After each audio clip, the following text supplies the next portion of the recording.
Hi everyone, welcome back to Boxes of Lights. Today we're playing Everdell Mistwood and we're playing this game solo. We're going to learn how to play as we play. A shout out to Rob Bell who managed to snag a copy of this for me. So thanks Rob. Rob is co-designer with Chrissy Pesk of Nightweave's Lair, the solo rules for Everdell Mistwood. Right, let's get straight into it and see how this plays. Deep within the wood, a mysterious threat has been patiently waiting, making plans and sinister plots. Will the fair valley survive the webbed takeover of the clever spider Nightweave and her army of spiderlings? We're playing with Everdell base game only and Everdell Mistwood expansion, the Nightweave expansion. We've set up as a two-player game, and up here you'll find Nightweave's boards. Everdell's a bit of a table hog, so I've not necessarily arranged it how you will. You can use the Nightweave's boards as the boundaries to her city. So Nightweave is going to be a solo opponent, a replacement for Rugwort, your solo opponent from the base game. This is Nightweave's lair. Here's Nightweave and her spiderlings. She's got some spider tokens, and through each season she'll get extra spiderlings. Those are her workers. There's a bunch of cards that you'll add to the game. These are Nightweave's activity cards. These are the ones for winter. They have the winter icon in the top left. There's additional cards for following seasons. So this is the spring ones, these are the summer ones, and these are the autumn or fall ones. Okay, we'll place those in the deck when we move seasons. We've got tokens that represent the current season that Nightweave is in. So unlike Rugwort, Nightweave can be in the same or different season to you, just like in a multiplayer game.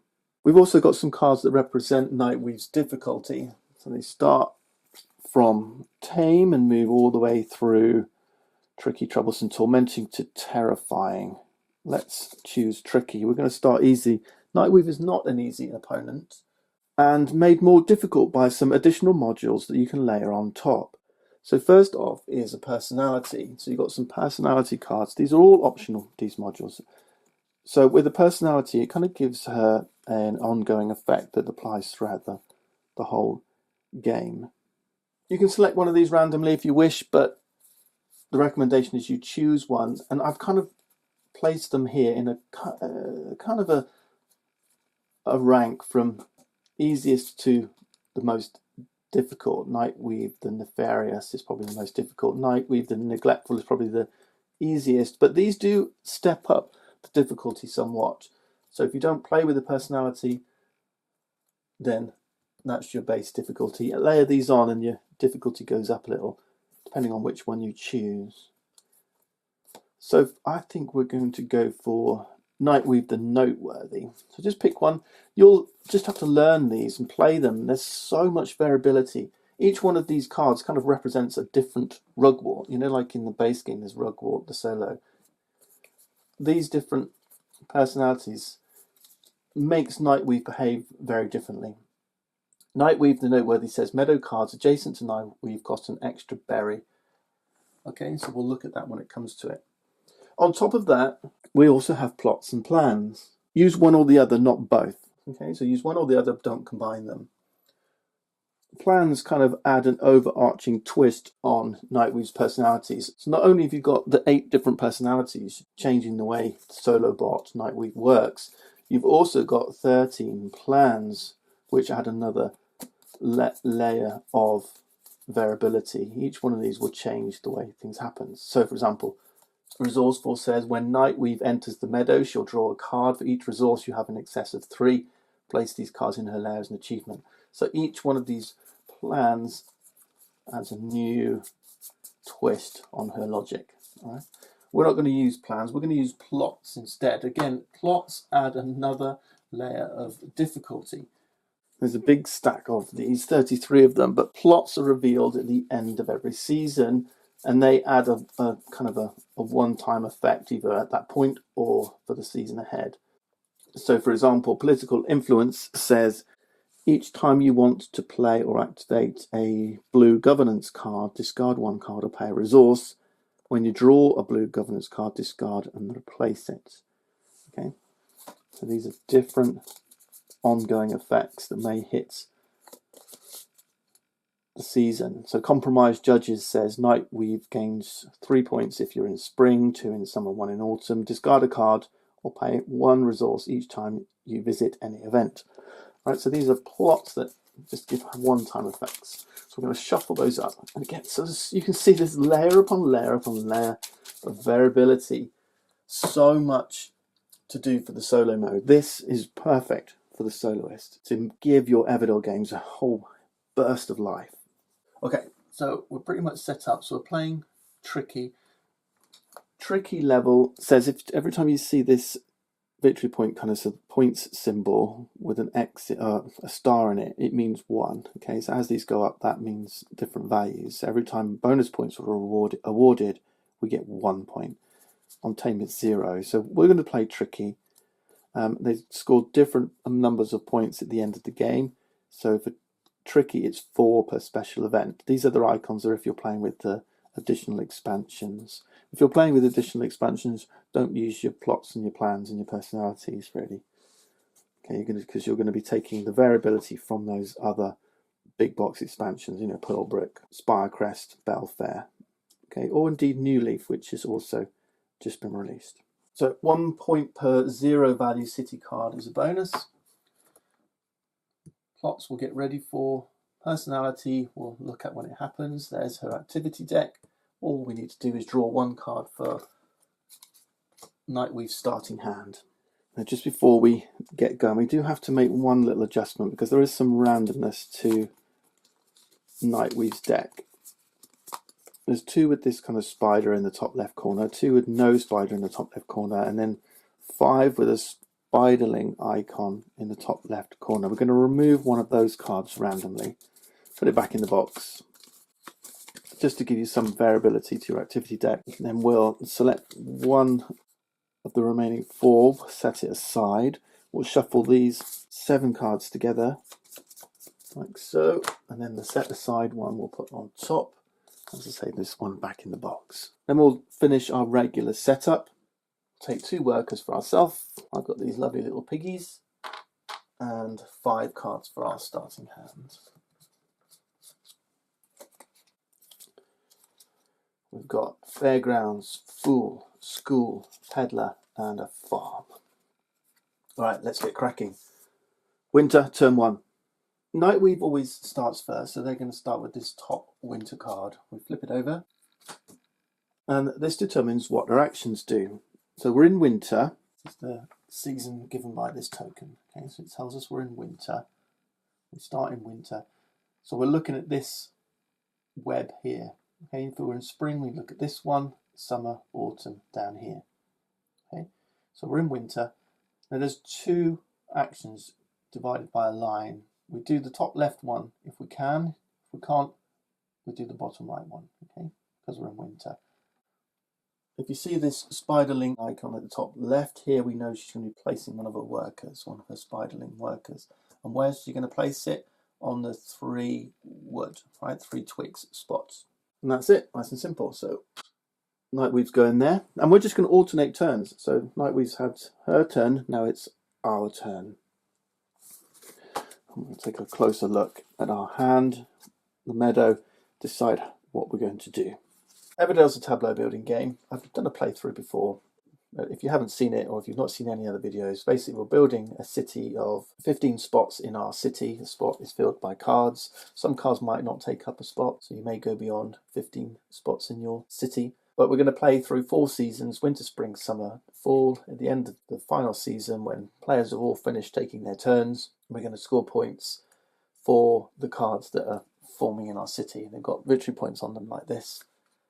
There's different ways to gather points along the way, so we can pick up these events. So for this one, we need an inn and a bard.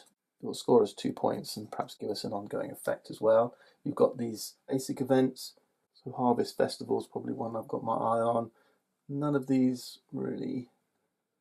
We've got the inn. This card wants the inn, but I don't know.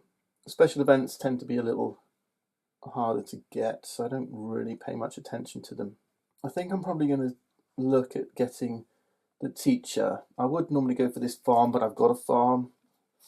But the school with the teacher sounds good. So my first option would be to put the school down. And if I put the school down, I can play the teacher for free. Right, so that's a basic plan. I think he's taken up this spot. I think I'm going to place one of my two little piggies here in this forest space for 2 resin and a twig. Let's go here. Okay, 2 resin and a twig. Right, that starts me off nicely. Okay, here's go.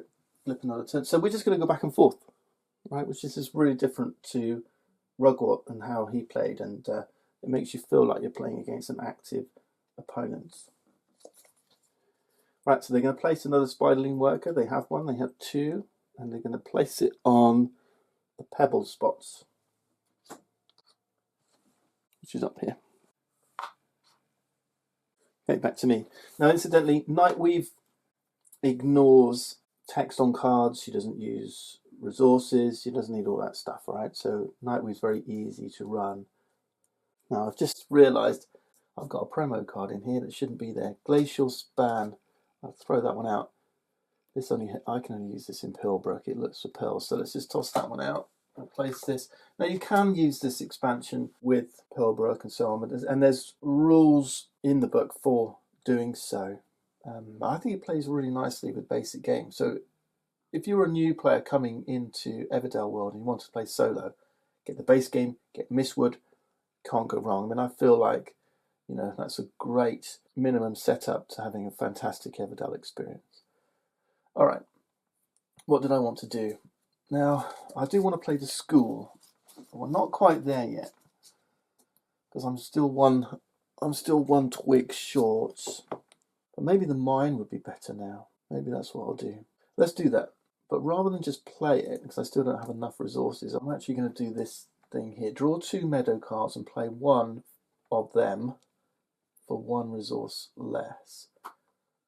So I'm going to draw the mine. When you're drawing multiple cards from the meadow, draw them all and then replace them. And maybe I'll take the teacher, and that will stop him or her grabbing it before I do. Refill at the first opportunity, so let's refill. So there's another barge toad and another inn. Okay, that's not great. Play one of these for 1 resource less. So I'm going to play the mine.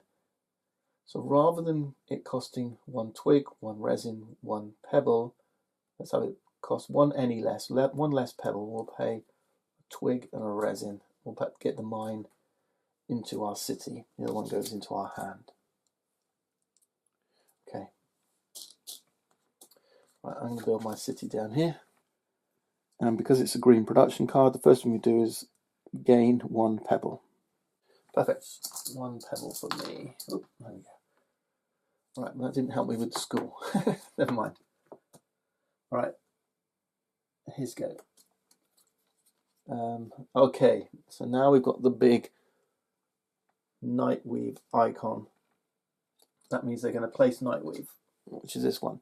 Now, if they can't place Nightweave and they can't place a Spiderling, then they're going to call end of season. But for now, they're okay. And there's a couple of cards here that have blank up here, so they play them without any Spiderlings or Nightweave. They keep going. Okay, so things have just gotten a little tougher for us because they put Nightweave in the meadow. So we follow this icon, and there's actually on Nightweave's boards here, Nightweave actions. So there's a little reminder here. Play a card from the meadow and then place Nightweave there. That's what it says. Which spot in the meadow? Well, this is where we use our 8-sided die. So 1, 2, 3, 4, 5, 6, 7, 8. It's a 6. So Nightweave's going in this spot. They're taking the inn, and that's going into their city. We put Nightweave's city up here. But remember Nightweave's personality. Nightweave, the noteworthy. Meadow cards adjacent to Nightweave cost 1 extra berry. We've got some little spiderweb tokens. So Nightweave is doing this. Every card adjacent, and that means when she's in this spot, there's 5 cards adjacent. So adjacent is orthogonally and diagonally adjacent. unless it says otherwise. So those 5 cards with spider webs now cost an extra berry. Right, so Nightweave has taken up a spot in the meadow. Do you see? So there's no card here now. These cards are available to us, they're going to cost an extra berry. So that farm is now a little less attractive than the one that's in my hand. Okay, my turn. I don't think there's anything else I can do. No. Yeah. I mean, I took these cards. I didn't play them. That didn't really help me. Perhaps I should have gone for the berries. Maybe that would have been better. And this is it. I've got the 3 berries thing here, which is going to really help me with Nightweave's personality. But yeah, I haven't got enough resources. I could have got the fairgrounds down, but I'm a twig short. So yeah. I think I'm just going to end. I'm going to end here. So end season, which means I'm going to get a worker, get my workers back. So we're now moving into preparing for spring, and then activate all my production stuff, which is my mine. So I gain another pebble, which will help me with constructions. And that's it. I'm in spring. Back to Nightweave. Nightweave is still in winter. See what they do. Now this one is a place Nightweave or Spiderling card. So if you see the spider in the top left corner and Nightweave's already in the meadow, she has no spiderlings left, then she will also prepare for season. So we don't even bother looking at this stuff. We saw that icon. All the spiderlings are in place. Nightweave's here. So they all come back. We'll do a check to see if she's completed any special or basic events. None. She's only got this one in here right now. Web tokens go back to her lair. Those no longer cost an extra berry. We'll reset her deck. So this gets a shuffle. But now she's moving into spring. So we'll move her token to spring. We'll take the spring cards, which are the ones with spring as the topmost icon. So those 3, stick them in her deck.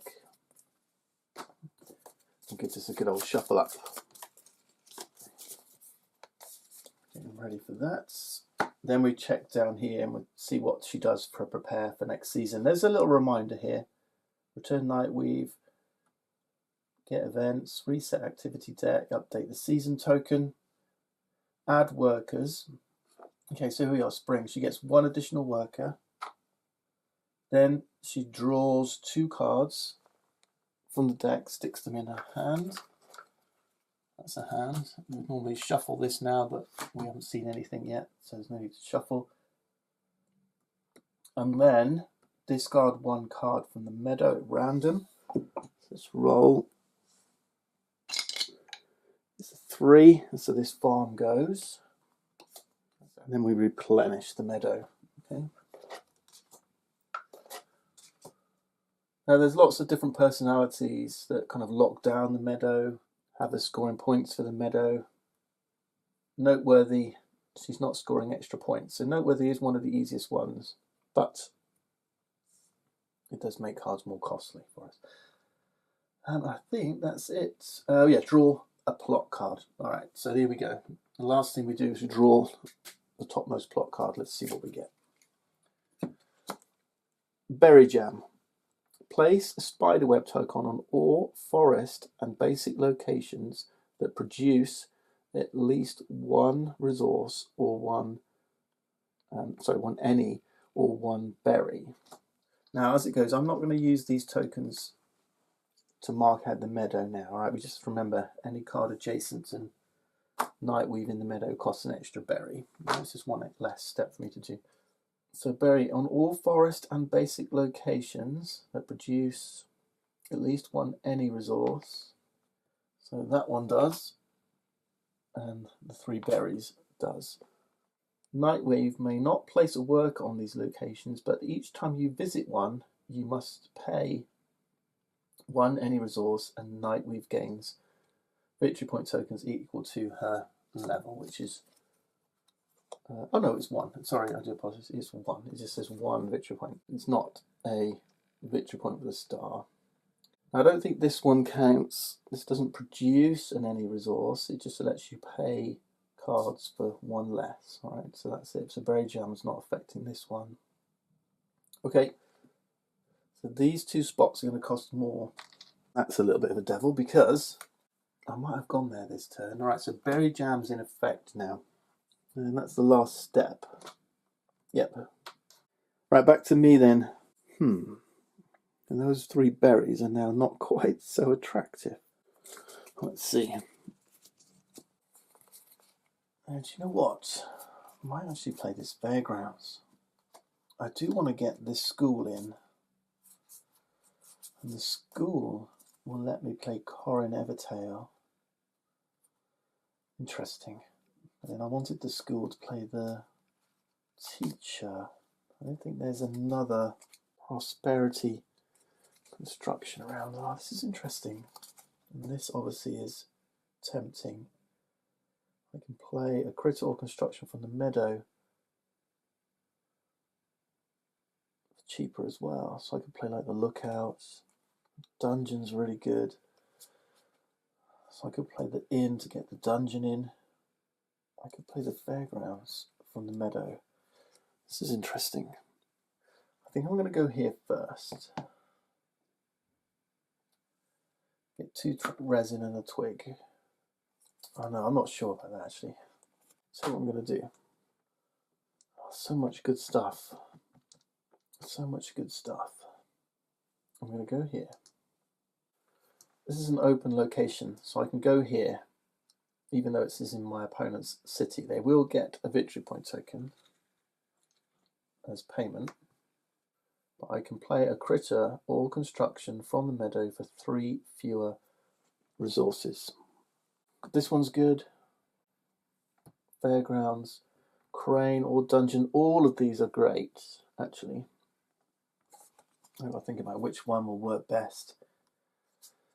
I've got school, the teacher, peddler, fool, goes with fairgrounds. I've got a fairgrounds in my hand.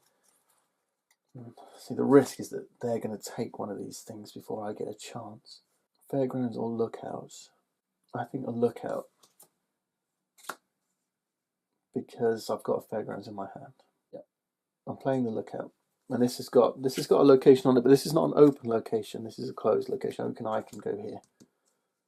Right, refill the meadow. And we've got a twig barge. Nice.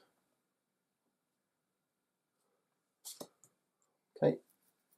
Back to Nightweave. Okay, let's see what they do. Right, we're in spring. So we're looking at the spring web now. So we ignore this one from now on. So they're going to place a spiderling. Where they're going to place it on the single pebble spots. Back over here. So they're really trying to deprive me of pebbles. They did that last time. All right. Now, I still want to play the school. I might just get the crane.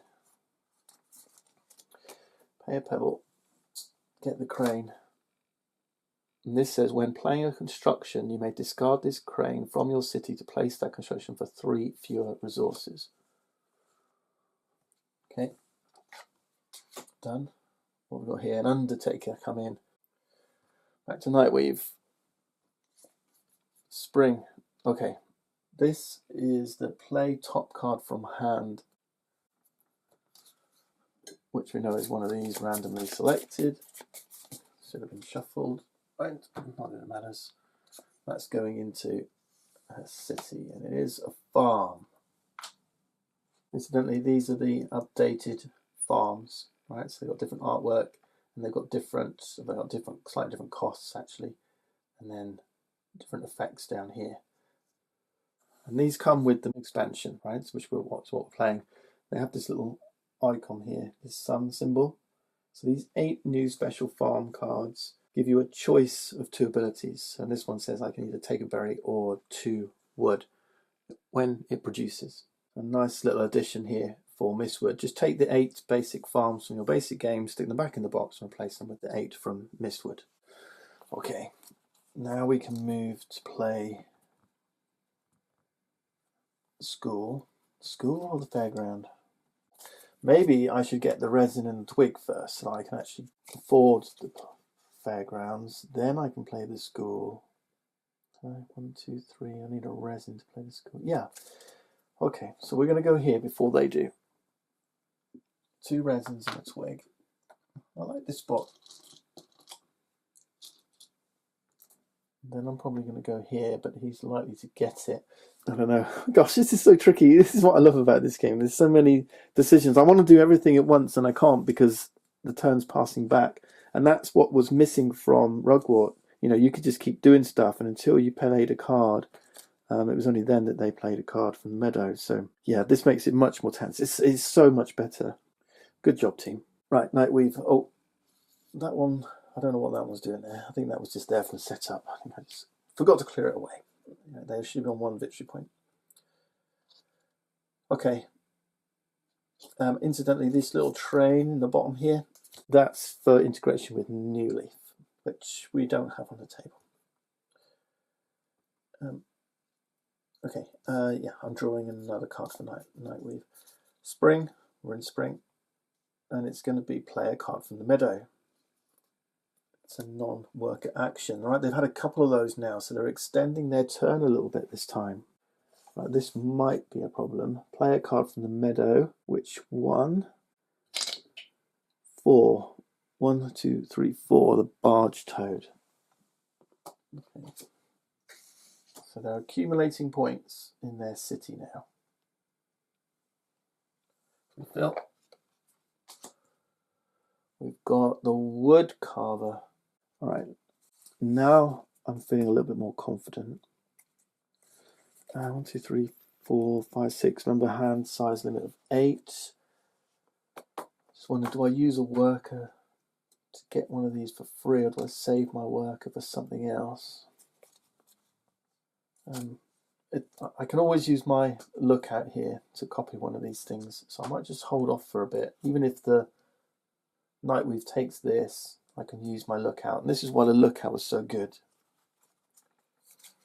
If I get the fairgrounds, then I can play the fool into my opponent's place. Yeah, okay, fairgrounds.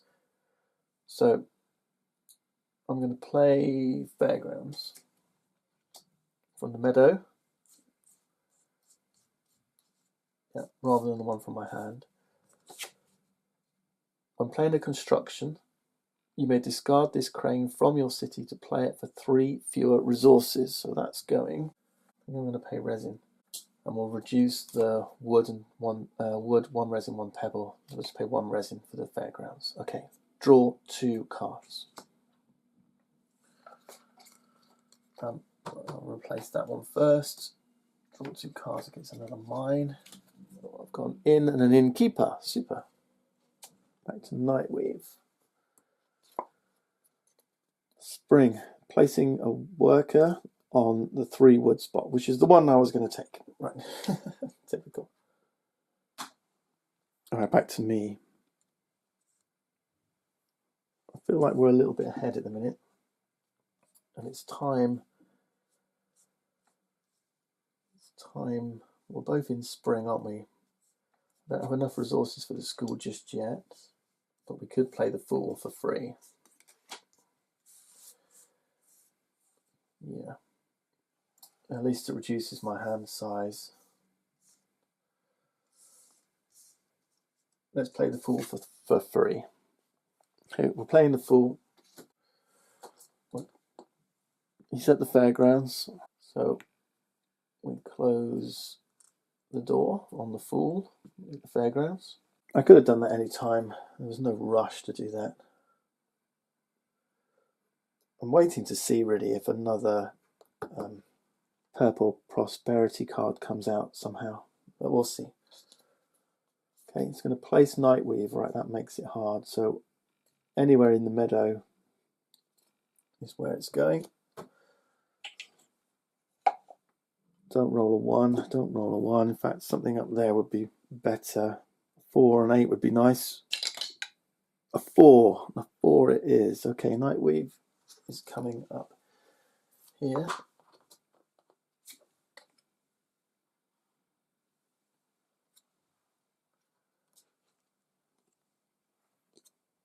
And the wood carver is coming in. into their city. Right, so these now cost an extra berry. Okay, let's see. Can we get the school in now? I think we can. I need wood, don't I? I need more wood.